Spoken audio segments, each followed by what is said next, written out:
Lottie Dod was born into a wealthy banking family in Cheshire, England in 1871 and achieved legendary status for almost single-handedly putting the fledgling sport of women's tennis on the map. Modern tennis, as distinct from its medieval antecedent royal tennis, was only invented around the time of Lottie's birth, with the Women's Singles Championships at Wimbledon first staged in 1884, 7 years after the inauguration of the men's event. Maud Watson, the dominant player of the early 1880s, emerged as the inaugural champion, but Lottie would soon surpass her as the greatest player of tennis's so-called golden age. Between 1887 and 1893, Lottie won 5 Wimbledon championships, triumphing on each occasion she participated.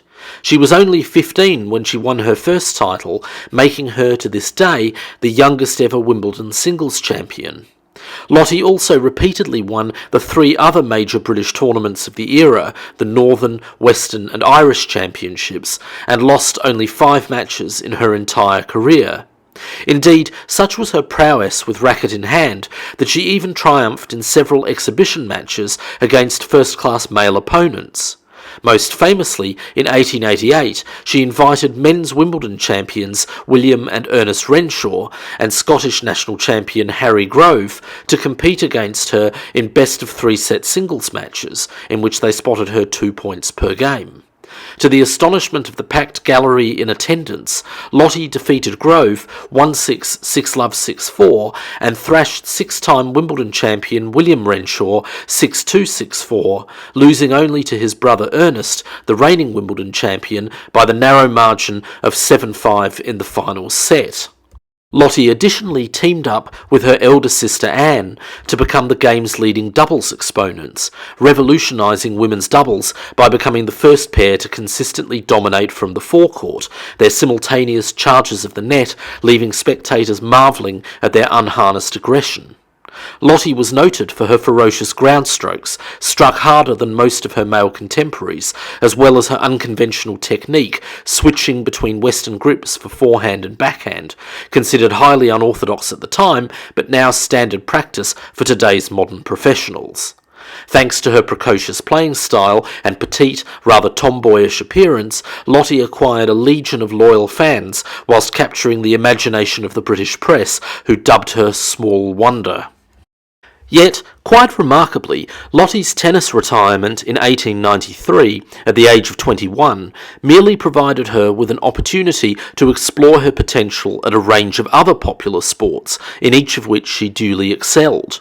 To begin with, she took up golf, achieving a top 4 finish at the British and Irish Championships before winning the British National Championships in 1904, in so doing becoming the only athlete to have claimed their national championship in both tennis and golf. Simultaneously, in 1899, Lottie became a founding member of England's national women's field hockey team, playing inside right against Ireland and scoring 2 goals in a 3-1 English victory in Dublin. If this were not enough, she additionally became a prodigious cyclist, a prominent amateur mountaineer, tobogganist, curler, rower and horsewoman, and a world-class figure skater.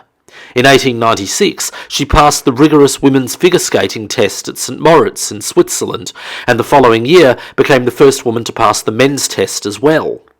It was in archery, however, that Lottie would achieve her greatest post-tennis fame, winning a silver medal at the 1908 Olympics and establishing herself as the 3rd best female archer of her day.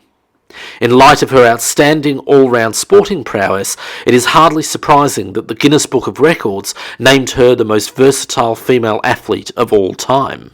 It should be emphasised, however, that Lottie was able to achieve all that she did only because she was born into the Victorian leisured class, a social milieu in which sporting excellence was commonplace. The sporting prodigies hailing from these genteel families were entirely financially secure and never needed to work for a living. This meant that they possessed the income to pay the club fees and purchase the necessary equipment for whichever sports took their fancy, whilst also enjoying an infinite amount of time to practice their skills as earnestly as they desired. In this eclectic sporting environment, Lottie grew up trying her hand at croquet, bowls and billiards, as well as tennis, golf, archery, figure skating and field hockey, and sporting excellence for the Dodds was truly a family affair. Her elder brother William won an Olympic gold medal in archery in 1908, the year Lottie won the silver. Another of her brothers, Anthony, became her mixed doubles partner and was additionally the regional chess champion of Cheshire and Lancashire. And her sister Anne, quite apart from her tennis accomplishments, likewise excelled at figure skating and became the best women's billiards player in England.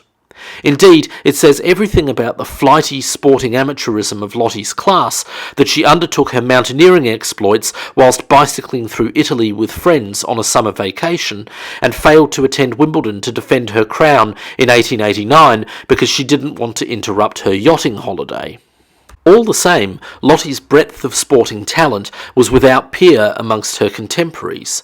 She demonstrated unequivocally to a sceptical British sporting public that women possessed the natural ability to succeed in all manner of sports, many of which had previously been considered suitable only for men, whilst her victories over elite male opposition at tennis and her passing of the men's figure skating test at St Moritz provided irrefutable evidence that her sporting talent was on a par with the finest male athletes of her day.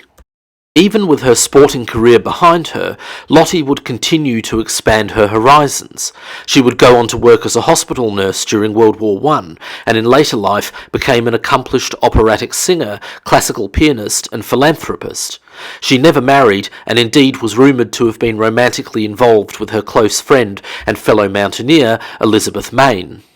Lottie passed away in a nursing home in June 1960, appropriately enough, listening to live radio coverage of the women's singles at Wimbledon.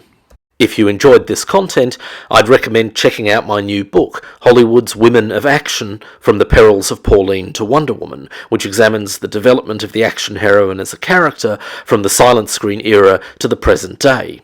It's available from Amazon and other international booksellers. To purchase, follow the link in the description below. And if you enjoyed this video, please don't forget to like, comment and subscribe.